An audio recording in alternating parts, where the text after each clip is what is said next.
Hello, I'm Somi Arian.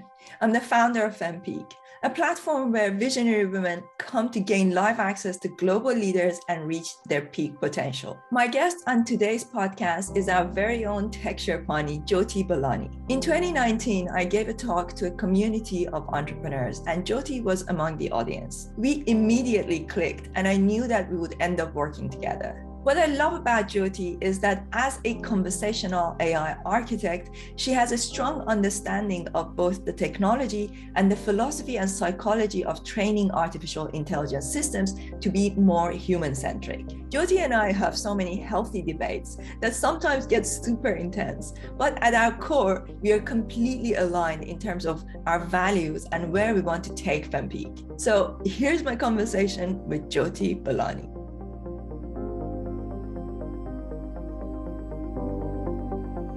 I like the idea of when we talk about AI, and you always say that, when you're building a chat bot, I almost feel like it's a bad word, a chat bot, for what we talk about conversational AI, right? Yeah. But you talk about it as being like just born and then being a toddler and then being a teenager, kind of grows up, right? Mm-hmm. So that kind of makes me think maybe women would be really suited to creating conversational AI. Absolutely. And so many women don't know about it. If you think of developing artificial intelligence that has emotions, or at least that sounds like has emotion, that pushes your emotional buttons in a way that you wouldn't expect. I think that's just so beautiful. So I want to go into some really deep stuff with you today, go into philosophy, AI, all that stuff. And of course, I will do an introduction later on. I'm sure that a lot of people by now know that we work together. But for those people who don't know, in addition to working together, we also fight a lot in our group of Sherpani. We might as well be like twins that fighting all the time. Yeah, in our group of we have these lead Sherpanis, and Joti and I fight all the time, and we fight healthy debating. Okay, healthy debating. Yeah, but I think that's so important, right? Because I think for many people, if they don't know, if somebody comes into that conversation, all of a sudden they really think like we are arguing. That's right. Right. But we do really go at it, and that's right. We really disagree. Really disagree in so many areas. And then one of us eventually comes around, usually. And sometimes if we can't find an agreement, one of us will say to the other, well, you know what, I'm just going to give you the grace, just you go ahead and do whatever it is that you want to do, because it's trust. See, right? Absolutely. And we say like, you may be right, and let's do that. So we to give some examples, we've had this conversation, for example, around developers, who we're going to hire, who we're not going to hire, and there's been times where I've been like adamant, I want to work with this person, and you are like, no, for these reasons, and you have basically made me fire 2 developers so far. I bring in the right ones at the right moment in time for what we need and what you need as well, right? As the founder and creator of this platform. So, we've gotten to know each other, but pushing each other's buttons is important. You have to really get into it so that the best decisions can be made. But at the end, it's trust. Like I've told you this many times, right? I trust you 100% because I know the mission's right. We both are on the same mission, right? So how we get there might be different, but Yeah, exactly. And we do need different perspectives, right? This is one of the reasons why I think women work really well together, when they collaborate. Speaking of which, we had a bit of this conversation today that it's not always like that. Sometimes women seem to be each other's worst enemy. And I wonder, I don't get that. I wonder why that may be, I don't know. So in your years of working, so you worked in corporate before you came, you started your own consultancy. What was your experience of women helping each other or not? So I was in the telecom cloud fiber infrastructure space for almost about 22 years. And I grew up first in the wireless and then the wireline. So I've sort of done a lot of functional roles. I grew up as a software engineer for the first few years, and curiosity led me into product development, product management, and then marketing. What's interesting is in my software development and engineering years, there were not many women, as we know is the problem, right? So it would be, you know, out of a team of 10, it would be myself and maybe one other woman. And at that point, all my bosses and supervisors were all men. And, you know, I've told you this before as well, right? I've had male mentors all my life, from my dad to, you know, my husband to my bosses, and I've learned a lot, which has been incredible. That's why I think men are allies. And, you know, my famous ism, right? For women to win, men don't have to lose, right? But when I did come across women, so my first woman boss, who gave me my first shot when I was getting into product development, product management, she was very tough. We're actually friends to this day. She actually came back for advice for her career, which was really interesting. So she gave me that shot because she came from an entrepreneurial company that had been acquired by AT&T. So, you know, large company, small company. So that she was not quite the right example of somebody who's been in corporate, because she had that entrepreneurial mindset and said, hey, I want to give you a chance to move into this, because I'd never done product management before. From that point on, I only had male supervisors. I worked for CEOs, but I did encounter women in you know, legal fields, or they were vendors or partners. Marketing obviously has got, you know, a ton of women in there. For some reason, that becomes a natural sort of place where they land. I mean, I've always told you, right? You are like the master of marketing. I did 5 years of it, and I'm like, I got out of it because it was really, really tough, right? You really need to have a very strong framework. But in general, I have found women tend to not support other women, especially when they're in higher echelons. And the sense I get is they feel that one of two reasons. One, that they feel like they had to work so hard to get to where they are, and why should it be easy for anybody else? And the other one is they just want to protect their turf. And say that, you know, this is mine. I don't want anybody else coming in because there's too few seats at the table.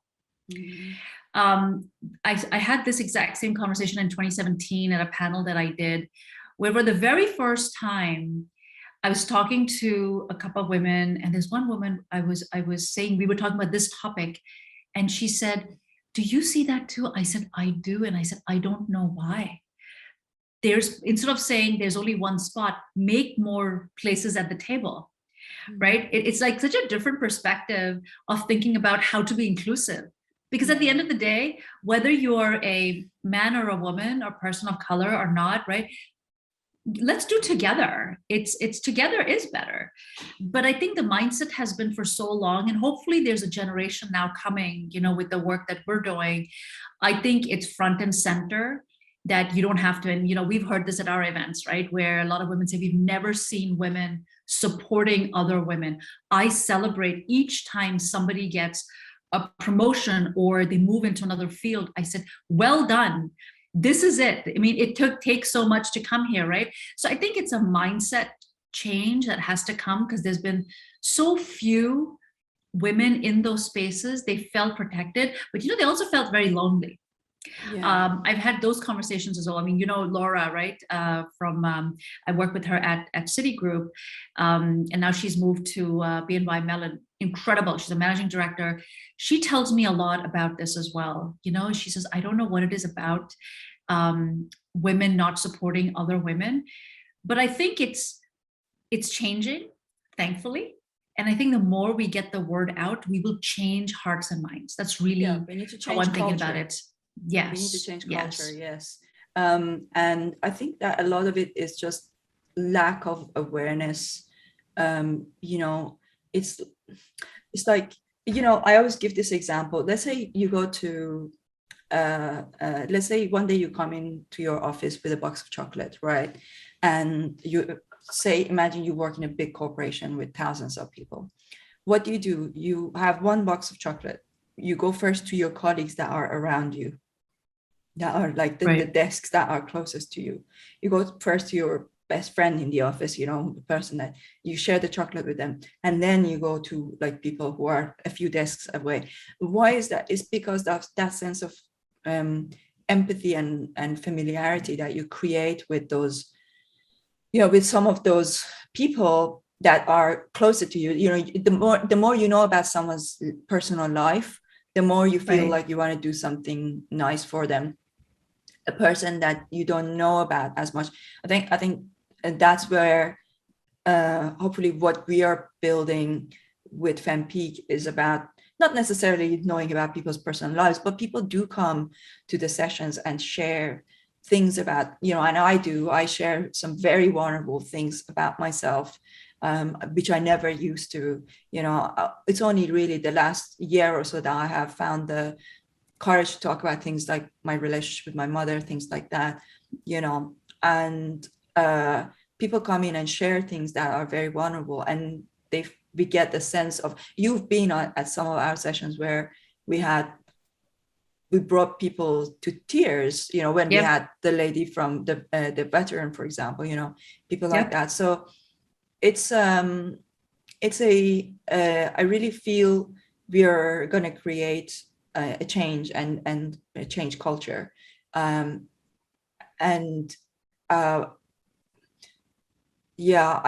I think it's kind of unfortunate in a way that it has been like that to this day.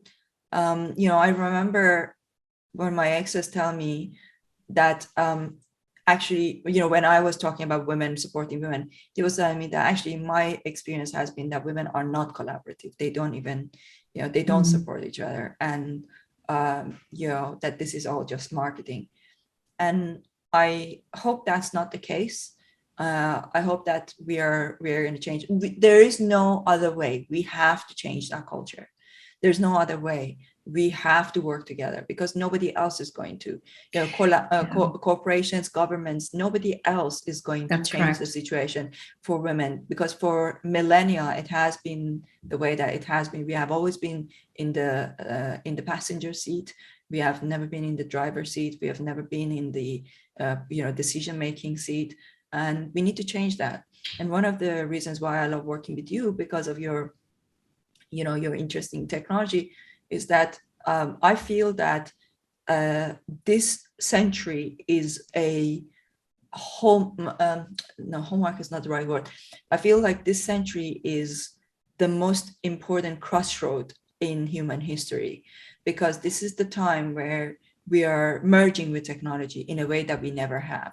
You know, that it's taking over, like technology is taking a step ahead of us. You know, I had this conversation with Jesselyn about my definition of life, and, you know, how I've envisaged why we are here and what this all means, right? And one of the ways I see it is that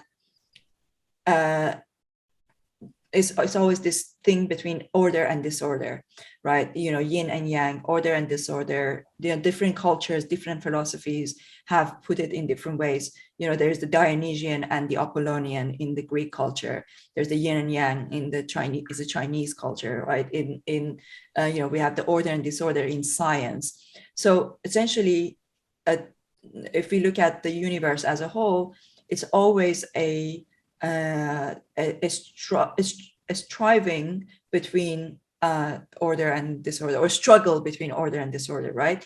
And order is life, but like the kind of life that we have, you know, so life on earth, this is like a really good example of order.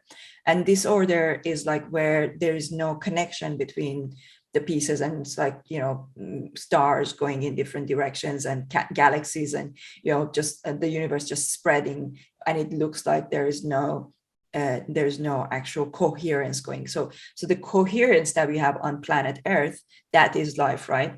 Now, I think there are two ways of thinking about technology. I think technology is a life it's a life form in its own. Okay. I think that technology is one way that the universe is expressing order in itself. And we can say that, typically if in philosophy, the way that we describe technology is is a name that we give to a set of tools and techniques that help us expand our abilities. And it's kind of like, if you think about the first time somebody picked up a stick and used it to get that apple to fall from the tree, that was technology, because they couldn't reach it, so the stick became a tool, right? That became an early form of technology.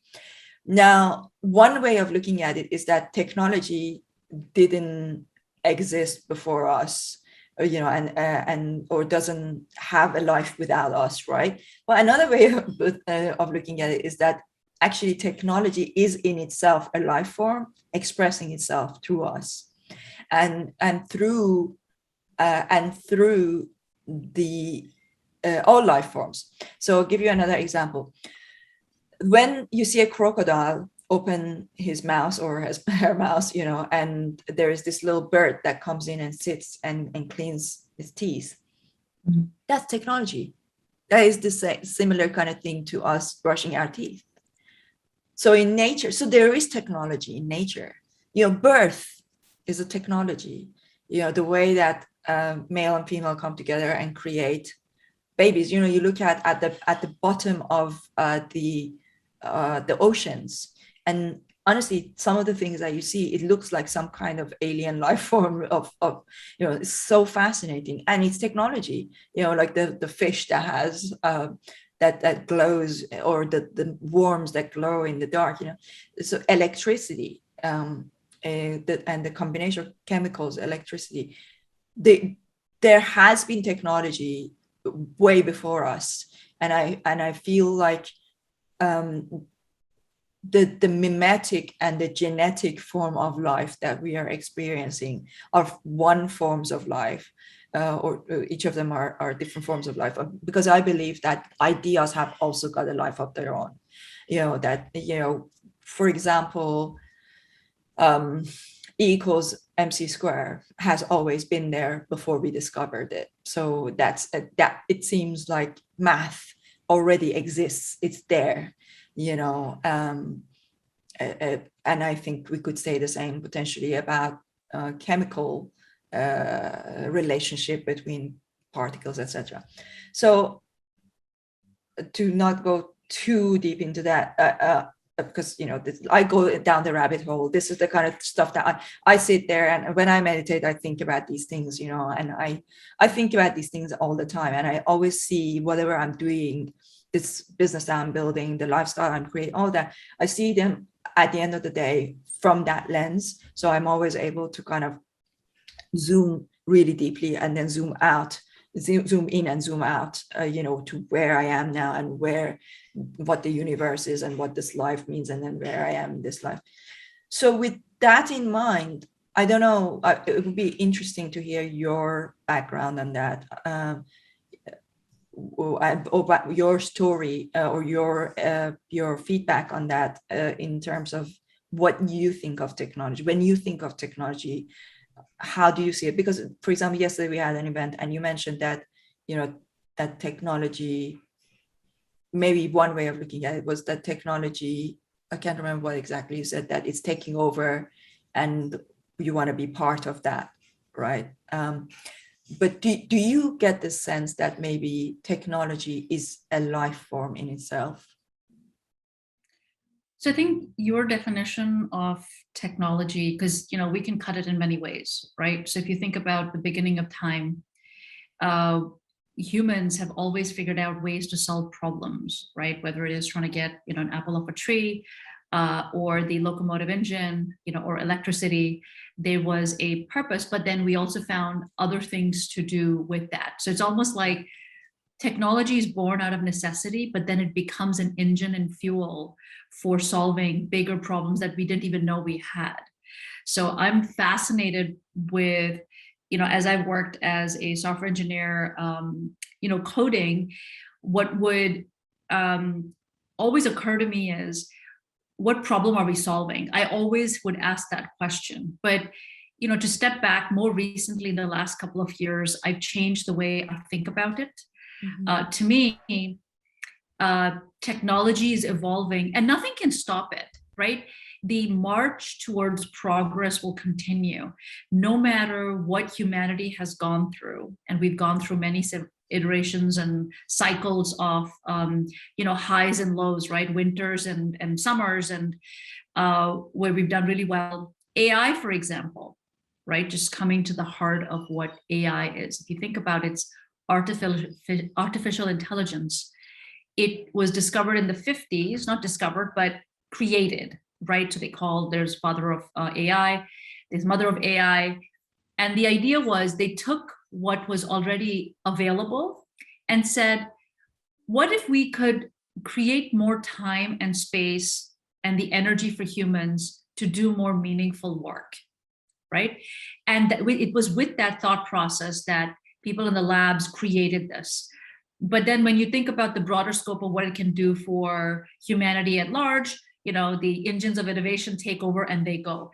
From that point of view, yes, it takes its own life forms because people are finding ways to put it in. I recently watched on Netflix, there's a series called Explained. Vox Media puts it on, and they have these short 20-25 minute snippets, and there was one on coding.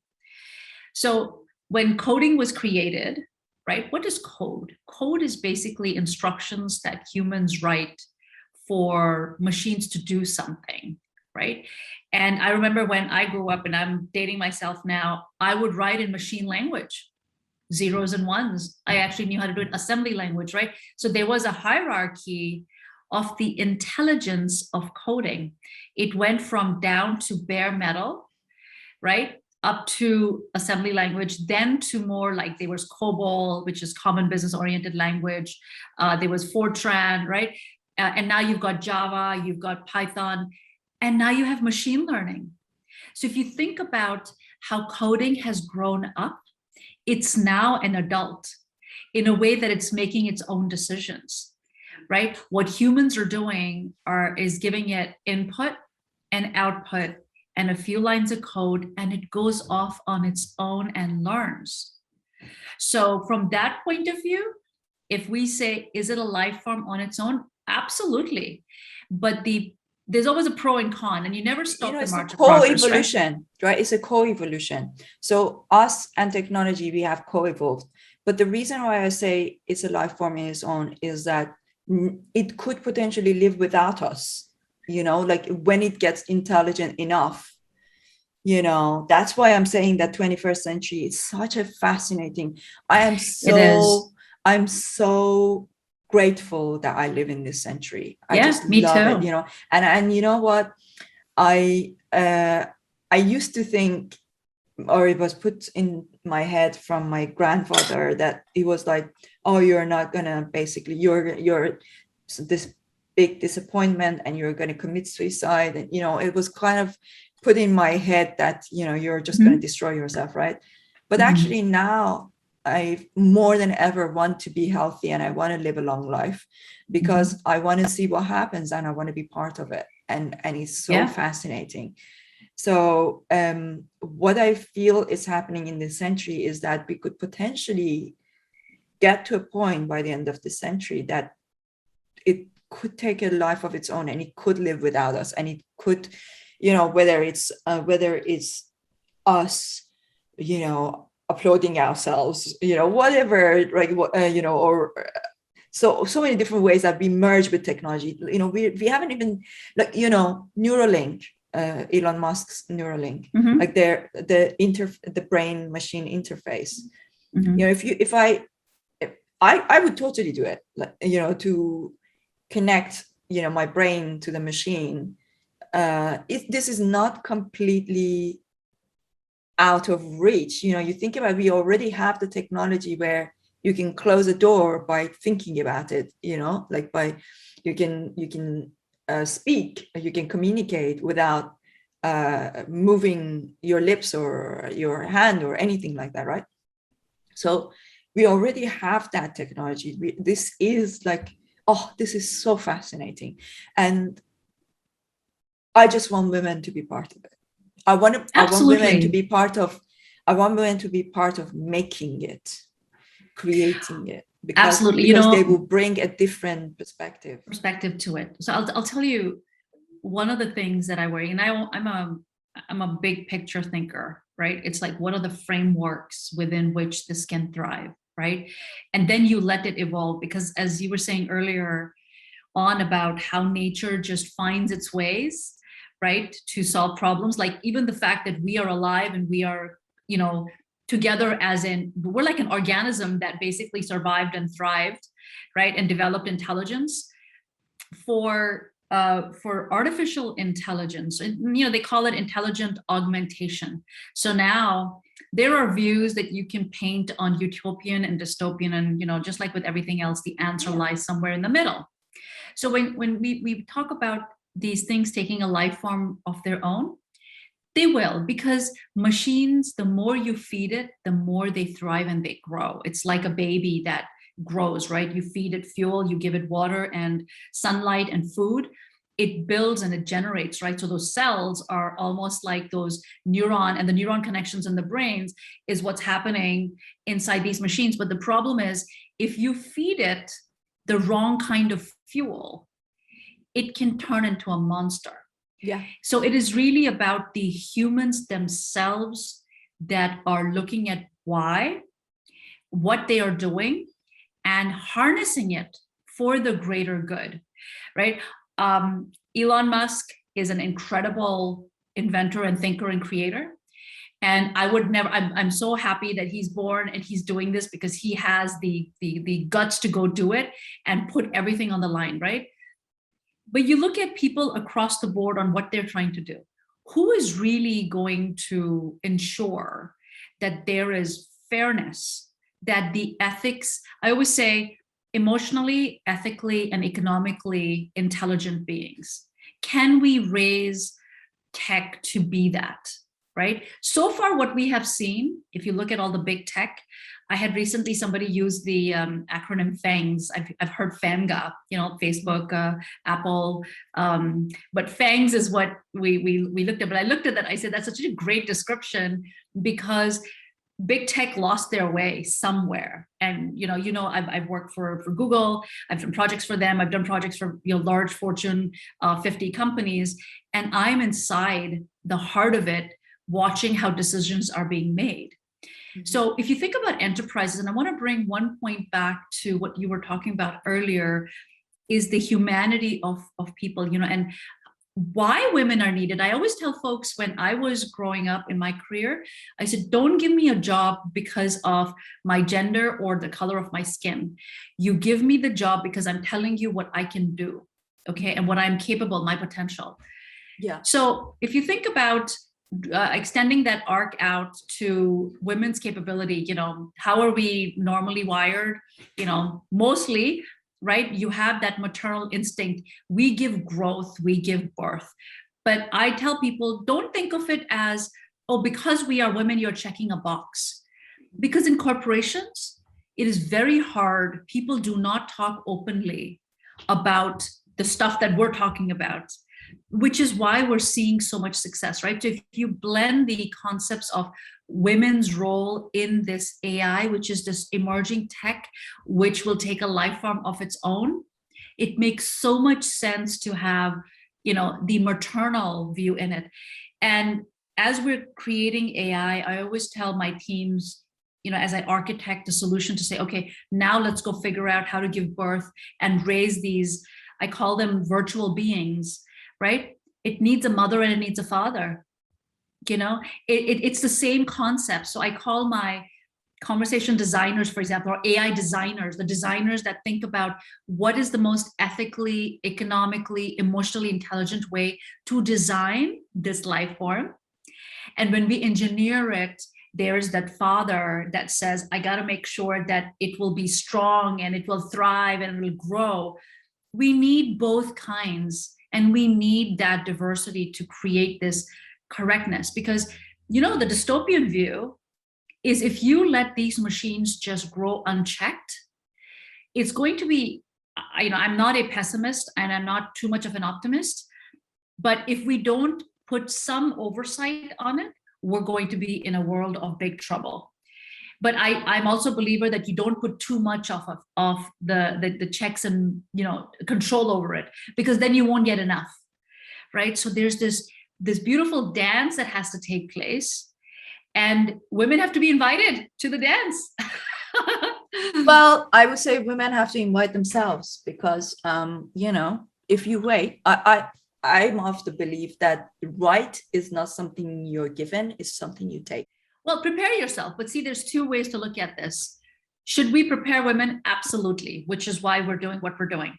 Because we know through the corporations that we speak to, right, they are now hurting because the great resignation is in progress.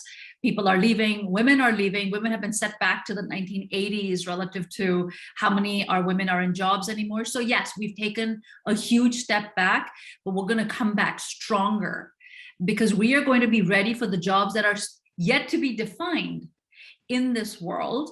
And corporations are getting ready. I smell it, I can sense it, I feel it in my bones, because they are now coming out and saying, we need it. I was sharing with you, and I think it was Jesselyn and Sarah, right now, job opportunities at the bottom say, if, you know, imposter syndrome, if you feel like you have imposter syndrome, please apply. Who do you think they are referring to?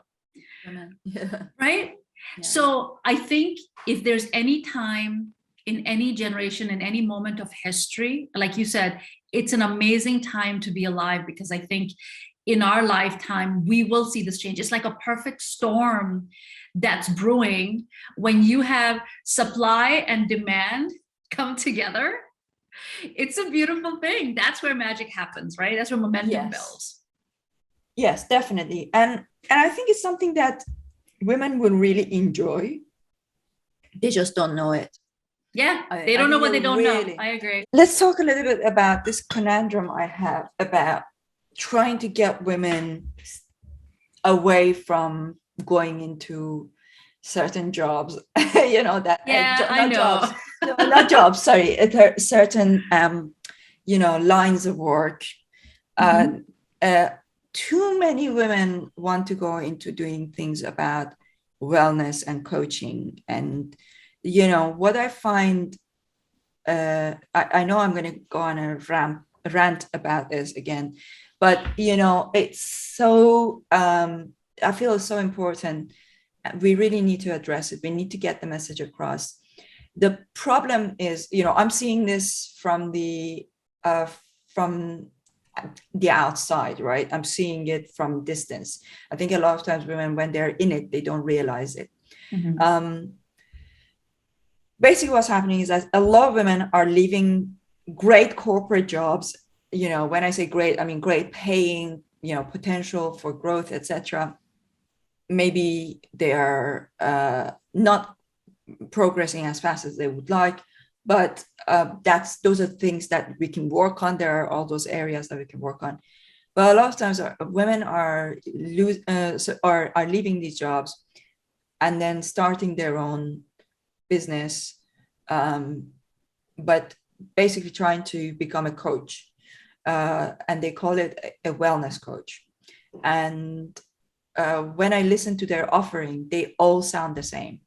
And it's like, I help, look, this is the amount of number of the number of people that I've seen with this description of something along these lines. I help, you know, busy female executives live happier, and, you know, find balance, you know, or not just even busy women executives. It could be other things, you know, like female somethings, you know, women who are trying to help others in any category of others to just live happier, well-balanced, you know, and like, I don't know.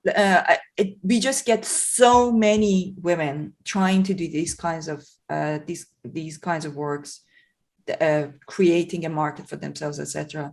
But there's so many of them, some of them have a slight angle of nutrition, some of them maybe have a slight angle of exercise, maybe fitness. I haven't seen that as much. A lot of them are like, like for example, we had a lady who came to one of our events who was saying that she did this type of coaching, and then she was like, I also help them with their business. I'm like, okay, but you don't have a solid business, right? You need to build a solid business, but you can't build a solid business on what is your exact offering, right? So there are so many women, which I feel like it's a waste of their talent trying to do these types of things, trying to get some kind of client base, and they all have beautiful websites, they all have like some nice pictures, some videos, and then everybody's a coach, and I just sometimes want to bang my head to the wall. Like, I think we have to reframe it. So I think we have to reframe it, right?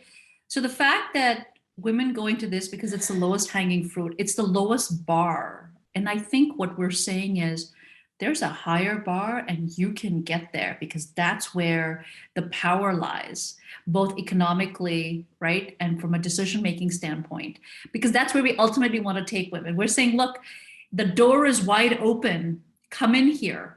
But remember what we're dealing with, right? So there's multiple doors women can walk through when they, either step away from corporate life, or, they're starting out and they go, what's the easiest thing that I can do? What do I know that I'm good at that I can give others? That's a starting point.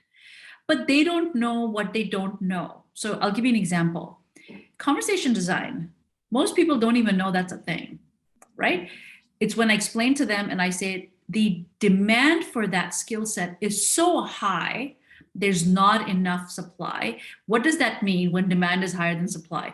You make a lot more money, and it is flexible hours and it's remote. So it's the education of the other options. Because what do you think the first thing is when somebody goes, if they don't know anything else, they look at the jobs and they go, what is it that I can do? Oh, women are getting burnt out and stuff. But that means everybody's going and fishing from the same pond. Yeah. And at some point, there's only a limited number of fish in that pond. Yeah, what is your viability for financial success, right? And growth, right? After a while, it will get exhausted. So I think that's the language we might need to frame up to say, why are you fishing in an overfished pond? Yeah. And the other thing is, to be honest, like most of the time when the description of their clientele would be somebody like me, busy executive, busy, entrepreneur, but I would never use their service, never. Yeah. Right. I have so much drive. I am so busy making really interesting stuff happen. I'm not going to ever need that type of, and if I do, where do I go? I go to somebody like Sarah Monroe, who has been doing this for 20 years, who has the highest level of, experience with like really busy executives, the kind of performance coach that's like at another level, right?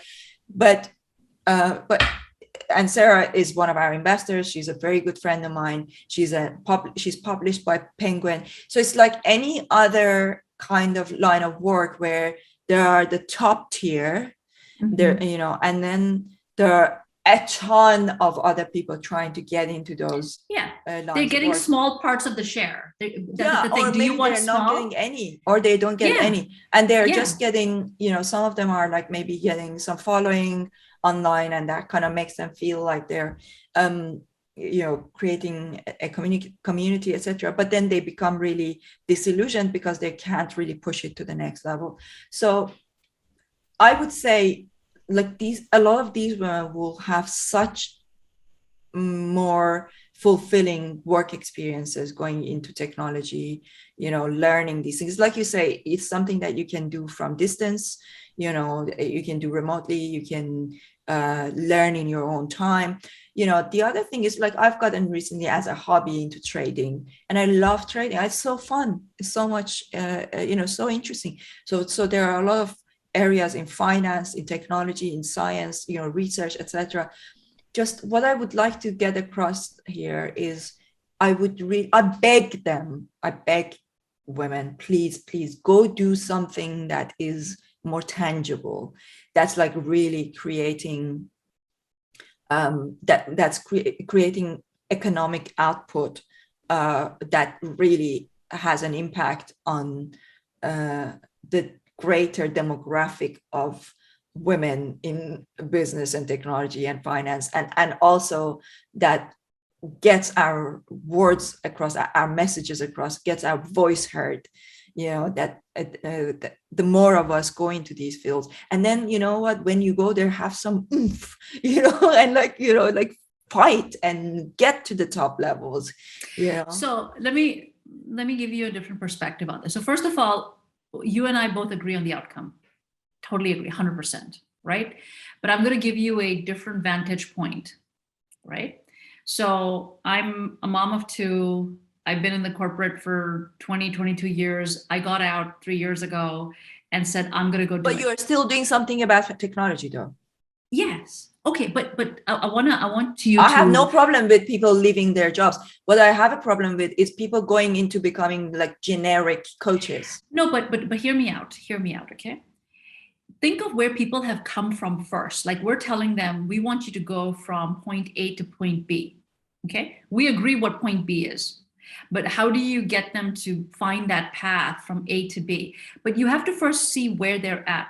So if you look at women, there's a mix of women who are, married, not married, with kids, not kids, right? Some of them are struggling to make ends meet. And so they don't have the luxury of saying, I can go do whatever I want. I didn't, okay? I had responsibility and I had to get through it, right? My life, for example, married at 23, 2 kids by 30, full-time job. I've been working since I was 23 years old up to this point, nonstop, right? Having my first kid and literally within 6 weeks going back to work. All right. But my second one, I pushed hard and I said, economically, I told my husband, you got to go do what you need to do. I'm taking 5 months off. These are different issues. If you came to me and told me that and I know I'm in tech, but say I was in HR, say I was in marketing all my life, right? I would say, you coming and telling me that I need you to go into tech. I'm like, show me the way, right? What do you see? Oh, you got Coursera, you've got Udemy, you got Udacity. And I look at those courses, right? And I've taken some of them. I'm like, okay, then what? Every person and their auntie, like you say, has a certificate from there, but it's meaningless, right? Because anybody can get it. LinkedIn Learning, you go, okay, I got this. Okay, what's the next step? So I feel like we need to create this framework. And I think that's where you and I debate heavily, right? Is starting where people are at right now, and yes, challenging them. Tough love is going to be important. But my view is to say, okay, you look at your current circumstance and let's find a path for you there, right? You know that I am experimenting and piloting heavily with new ways for education and hiring, right? Because we have to break that mold. But we were forging a new path for them. We tell them you must get technical skills. They say, okay, what technical skills should I get? What should we tell them? Should we tell them to go learn CRM systems? Should we tell them, go learn coding? For what? What's the purpose? So I'm using the idea of let's find out what problem you want to solve. What gets you excited and will wake you up in the morning, right? Exactly. So then take them to the path. This is interesting. So maybe what we need to do is, this is now turning into one of our like Sherpani conversations. But essentially, basically, maybe what we need to do is to create, and how we are doing these vision boards. Maybe the vision board for tech could look like you come in and say, look, I want to start a career in tech or finance or whatever. Then we say, let's start by what kind of problem you are passionate about, solving, right? I know that in my case, I really enjoy sales and marketing, and especially like I've always been a good salesperson, and I feel like sales is so underrated. A lot of people think it's like not a good thing, or they are not comfortable selling. But actually, to me, when you sell, you're solving a problem for someone, right? So that's one of the areas that I'm fascinated with. Then I'm super passionate about wearable technologies. So there's so many different areas that I can see, I would be willing to put a lot of effort into technology. So let's say we get someone, for example, I actually just got an email today from a company that said they really want to get more women into developing gaming, because all the games are being developed by men, and but they wanted to know if FemPeak can help them. So if you are a female who enjoys computer gaming of any sort, if you're enjoying playing it, would you possibly enjoy creating it? Imagine, like, all games sound the same. All games are, the premise of them is very similar. It's like based on war, right? Like similar kind of idea of war. But if a woman was doing it, they might do it differently. So we really want to see more games being developed by women. So whatever it is, like, if maybe we could start this vision board by being like, start this by telling me what kind of problem you're passionate about solving, and then reverse engineer that interest to try and help them discover. We need to really test this and hopefully maybe some people are listening to this podcast. I would love to hear their thoughts on this. How do they see this working? But then we need to reverse engineer to say, how do we now create a path for this person to get to a place where they can actually fulfill that role. So I've been piloting this, right, for the last 18 months for conversation design roles, because there was a real need. So I have grad school interns, I've got undergrad interns, I've got women who want to pivot out. So I have about 40 people that I've been training, and now more recently from FemPeak, right, I have 2 cohorts of groups of 8 each, one for conversational AI, one for data science. And that's exactly what we're testing. Is I call it a narrative. I said, write 100, 150 words about what problem you want to solve, why it's a problem, and for whom. And Sarah and I, by the way, Professor Sarah and I have been thinking about how to bring that vision boarding into that, where people need to really look inside. And it's amazing because most women tell me they have never spent time thinking about that about themselves, because women are all about taking care of others, right? Just giving. You can't, because at some point, and I tell everybody, you have 3 very precious finite resources, right? Time, space, and energy.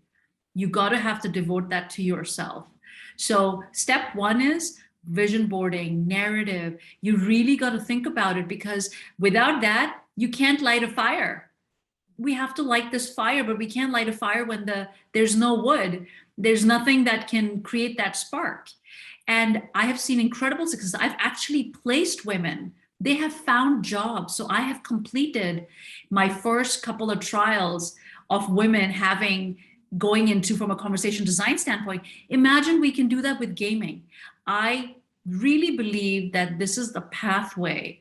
If you can get women to really look inside, and we help them frame their narrative, frame their vision board, look at their back, like what Professor Sarah does, right? She says, look at what you've done and look at your vision board every night, what you've done. That's confidence. When you build confidence, and we will help them say, these are the jobs and careers that are literally emerging as we speak. It's on the ground floor. Look, now you have a pathway. The opportunities are endless. Yes. Endless. Yes. If you are willing to see it, opportunities are it's incredible how many opportunities there are out there. And if I could give one gift to everybody alive, but especially to women, would be the gift of passion, to wake up every morning with a passion, to say, you know what, I'm passionate about being passionate. Like, it's not even like if people tell me, what are you passionate about? I don't know. I'm just passionate. I just like to, because your fire has been lit. Your fire has been lit. Yes. But, you know, I went through a period of my time before I started this for 2 years where my light went out, literally. And you know me, right? I'm very passionate. I've been an optimistic person, but. So you've mentioned that a few times. Why do you think that was? What happened? Was it your work related? Yeah. I mean, you know, I was burnt out, you know, in a corporate career. You know, I had reached pretty high levels of success, you know, my definition of success, right? But I didn't find meaning in it. I just felt like I didn't know why I was doing what I was doing. It wasn't right. I didn't find, number one, I didn't find my tribe. I got through the system. I rose. I did really well, right?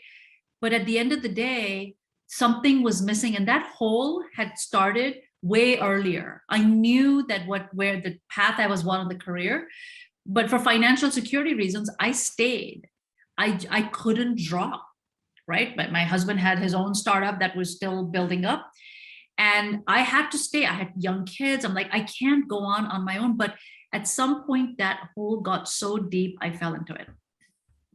And it took me 2 years to get out. You know, I went through anxiety, severe anxiety, and people couldn't understand, you know, what is wrong. You know, you're making good money and you have 2 kids, you have healthy kids, you have everything you need.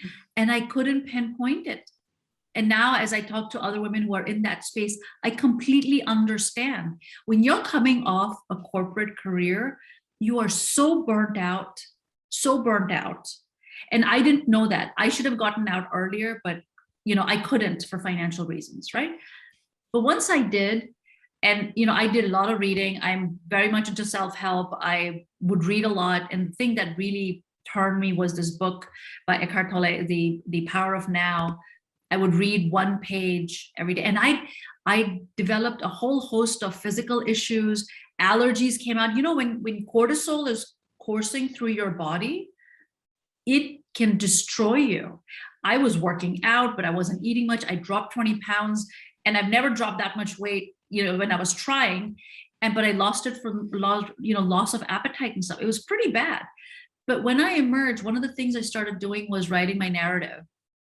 I said, what do I want? What good am I to anybody? Right? If I look at what I've done, you know, I haven't coded in a while, but you know what? It's on my list to go back into. But I'm an architect. I know how to manage engineering teams. I know how to manage clients, right? But I didn't know in what. Well, AI was emerging. You know, long story short, this is where I'm at, right? I took a risk and started doing these things. I found my fire mojo again. Yes. Your mojo. I found it. There's this guy Jackson Galaxy who always talks about cat mojo. But Somi, that's where we need. And I see so many women in the same place, right? That where I was, and I see it. You have to have that empathy, the right kind of empathy and compassion.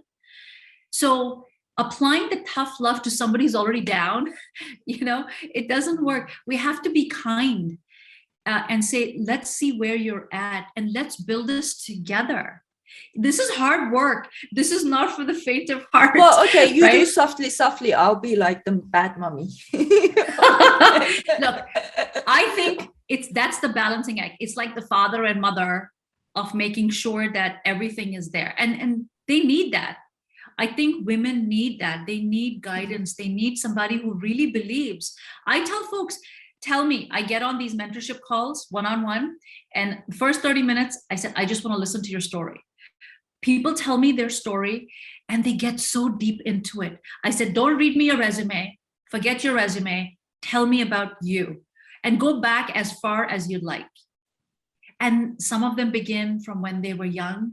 Some of them begin the career. I said, I just don't want to know about your career. I want to know about you. And when they finish, I hold up a mirror and I say, you realize that you are an extraordinary person in this space. Did you not know it? Why haven't you put that on your resume? They're like, we never thought about it that way. Mm-hmm. Holding up a mirror to somebody's story. Most of us cannot see ourselves, like you said, right? We're too close to it. We have to be that mirror and we have to hear stories. So I love your idea of this 1-minute pitch, because it really changed when someone's asking you to do that about yourself. And who are you? Who are you? What problem are you solving? For whom you are solving it? You know, if everybody has that, it makes them really realize, what value they're bringing or not. Yeah. They made, and I really want people to kind of imagine if everybody on the platform had their own 1-minute pitch, and then they could go and watch other people's pitch and then see where are they? Where am I in this spectrum? Yeah. How many people do that? So I think we have to wake women up, but we have to wake them up with kindness and then take them along the journey and walk with them. Harpal says that, right? It's she and I collaborating, by the way, how to inject humanity into AI, right? How do you bring kindness into it? And I think we've forgotten, corporate world is so robotic. I jokingly call it the modern day slave, right? Because we make tons of money, but we're so unhappy, we're chained.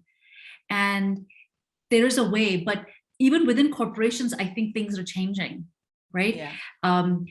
The learning and development teams and HR teams, the functional leaders they're struggling because they're like, we really need to help, but we don't know how.